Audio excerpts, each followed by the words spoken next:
Welcome to Decoding Learning Differences with Kimberly Lavelle. This episode is Learning Should Be Fun, Part 2, Writing. Children learn more when they are having fun. That was our principle last week with reading. That's the same as this week with writing. And it'll be the same as next week with math.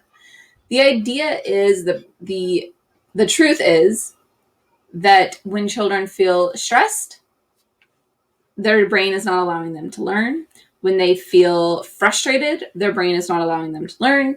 When they feel bitter or angry, their brain is not allowing them to learn. When we can allow fun to happen, relaxation to happen, engagement and interest to happen, kids are learning a ton. So, learning should be fun. Ways to make writing fun. I have 8 ways that are listed here, some tips on how to help make writing fun. Number 1, same as last week with reading, enjoy it yourself. If you don't enjoy writing, your kid knows that writing isn't fun. If you love writing, your kid knows that writing at least can be fun. Even if they don't find it fun right now, just you know that you showing an enjoyment of writing lets them know that it can be fun. Be careful with this. Do not tell them, I love writing. Why don't you like it? That's just shaming them, guilting them, making them feel bad about themselves. Don't do that. That's not who you are. No. We want to make kids enjoy it, so just model it. Just write. Oh, I'm going to go do my journaling right now. Go journal, right? Oh, let me write about that. Oh, I want to write a letter to grandma. Right? Just do writing. Journal it, log it, write about it, write letters, write stories, any writing that you can do. Any writing. Writing out a grocery list. All right, that can get a little bit. If you show that you enjoy it, any writing is good. Any kind of writing that you can show that you enjoy can be good. So, number 2, allow your child to choose what they write about. So, if you're writing about something and you're not interested in it, you're going to have a lot less to say. It's not going to be nearly as interesting or as good or as detailed. But if you're writing something that you're passionate about, you're going to have a lot more to say. If you require that your child write about trees and they don't want to because they have no interest in anything that grows in the ground, they might not have any, it'll be super short. Trees are green. You're like, what? Come on, you can be better than that, right? And then you're like, you find yourself like kind of guilting them into trying to do better. But the truth is, it was not a good topic. They weren't interested.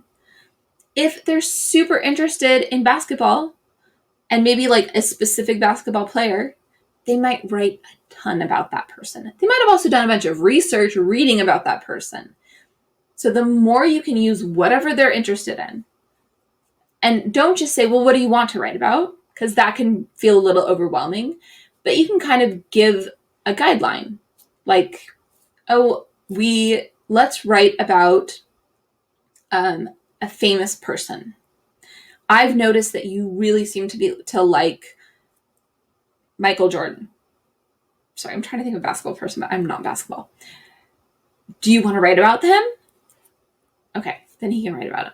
So whoever, whatever, kind of give them a little bit of parameters, you can give them suggestions. Would you like to write about this? Would you like to write about that? Don't make it a big, forced thing. It just doesn't help much. Number 3, use speech to text or dictation voice typing. Those are just 3 different names for the same thing. Whatever software that allows your child to speak into a microphone and have words appear on the screen so that what they're saying is being typed out for them is hugely beneficial. It takes off so much of the pressure and so many of the other skills that are required with writing and allows them to just get their ideas out onto paper, especially if you print it out, but it gets them, they're turning their verbal words into written words. And that can be so magical for kids to see their words becoming written words. And they can feel like, look how much I wrote, right? They love to see that page fill up as they just talk. And it feels so easy. When we make things easy for our kids, they're much more interested in doing it. They're much more excited about doing it. Little caveat with this. Right now, the technology is not punctuating. So like if you use Google Docs, voice typing, it's all free. It's awesome, but it doesn't punctuate. So at the end, your kid needs to figure out where all those periods were supposed to go, or they have to learn how to say an entire sentence, period. Say another entire sentence, period. Right? They have to say the word period at the end of each sentence. Both can work, and it just depends on which one is going to be harder for your child to fix. Most of the time, most of my students start off by just saying everything they want to say so that their train of thought doesn't get interrupted. Then we go back together and help them learn how to figure out where their sentence ended, period. Now, I know the technology exists to add punctuation in, so I'm looking forward to that being updated in the voice typing software. So like closed captioning, like automatic closed captioning software adds punctuation. So I know the punctuation, the technology exists. We just need it to exist in the Word document software. So I think it's like a matter of time. I'm hoping within a year they got that fixed, and then it's less stressful for the kids. Okay. Number 4 is use graphic organizers. Now, graphic organizers can feel stressful for some kids because it's an extra step to writing. But it can also make things easier because it helps guide them in figuring out planning out the writing that they can then take to paper and write it out. So be cautious with this. Think carefully about when to use it, how to present it. Don't make it you have to do this before you do this. Say, hey, this is going to help us make the next step so much easier. So today, all we're going to do is do the graphic organizer. And we don't even have to write incomplete sentences. We can just write down our quick thoughts. If you don't know much about graphic organizers, I did do a video on them back in 2020.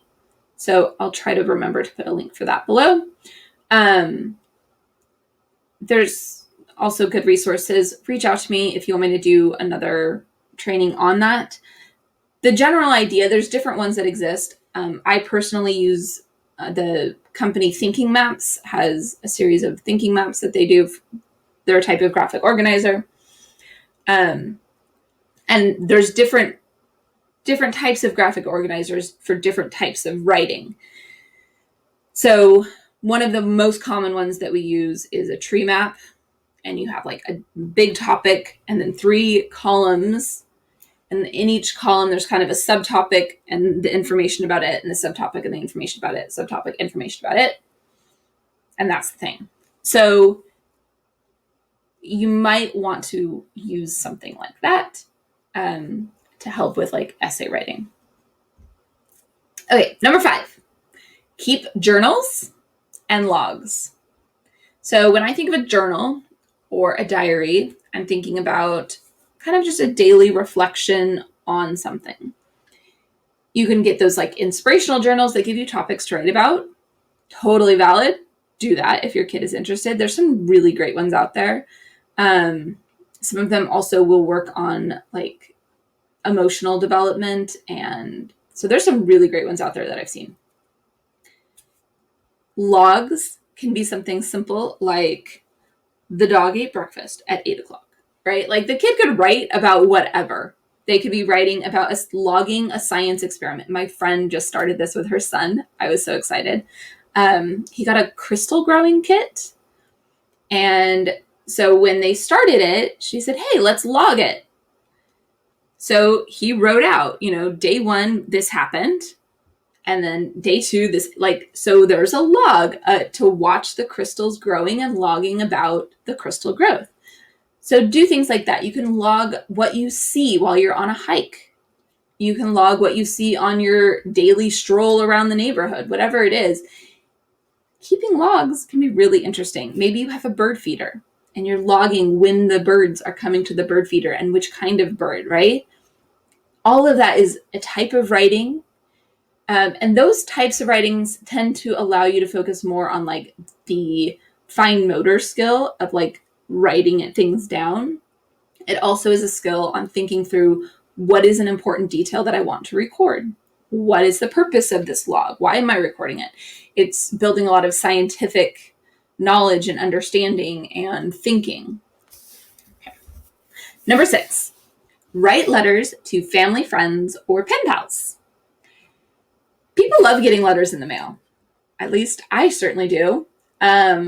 And most people I know do. So if you start writing letters to family and then end it with, write me back, your kid is probably going to get letters back if they wrote the letter, or you could do it for them.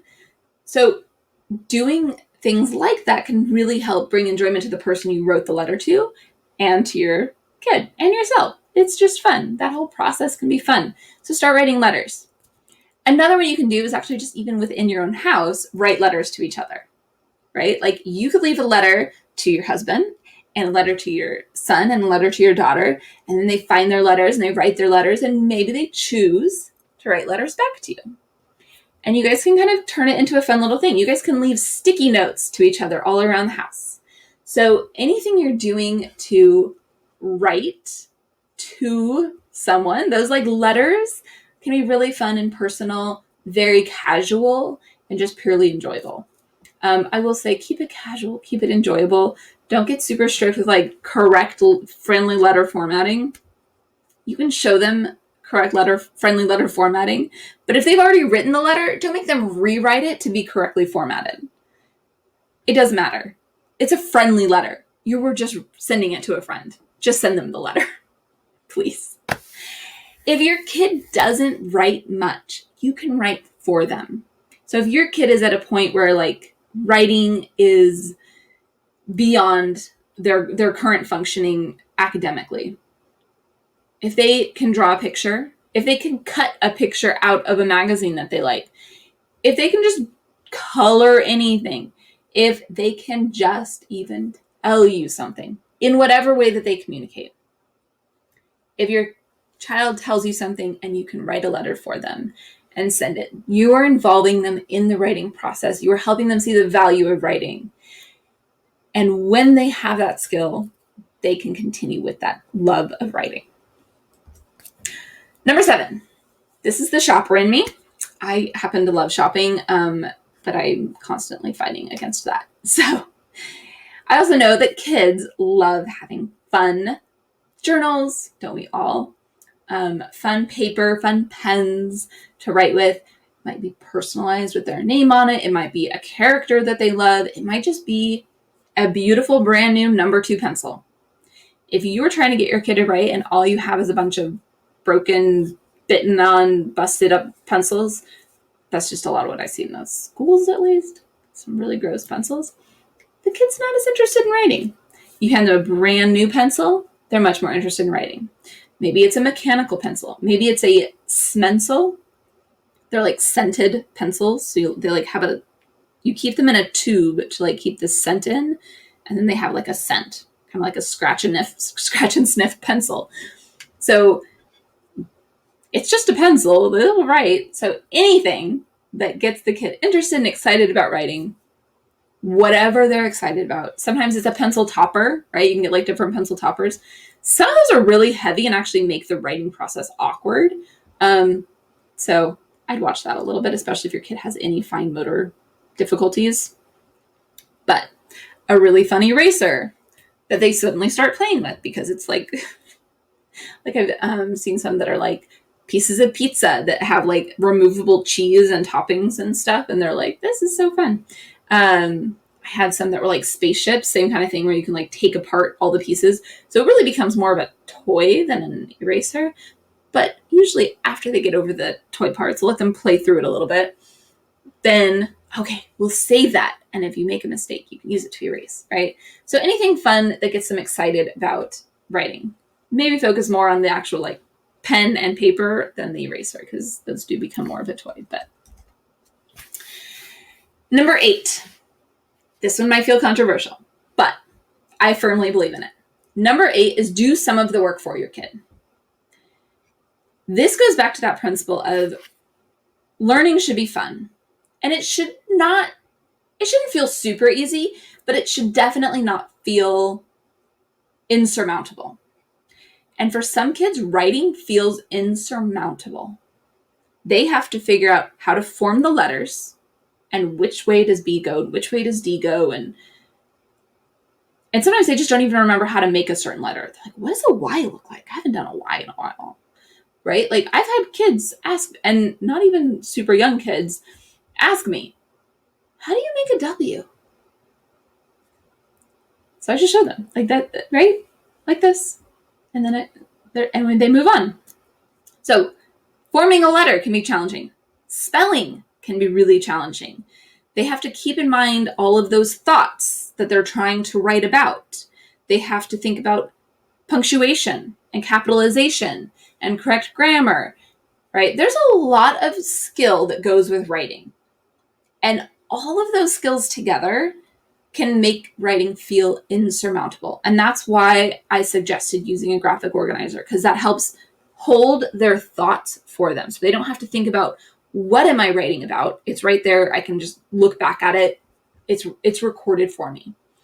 It's why I suggested voice typing, because it takes away having to worry about fine motor or about spelling. It also will clue you when you do some grammar incorrectly. So these kinds of skills these tools can help make writing easier for your child. And if it's still feeling like too much for your kid, like an entire graphic organizer can feel like too much, write the graphic organizer for them, with them, but you do the writing. Give them that as a gift, right? That you're going to give them the graphic organizer that they can then take and produce their writing with. Or you are the one that is typing out the essay because the voice typing can't understand what they're saying, or doesn't get the punctuation and they just can't think about the punctuation again, right? They get frustrated, they get overwhelmed. So help them. Do some of the work for them so that they can focus on the piece that they're focusing on and they can feel successful in producing a piece of writing.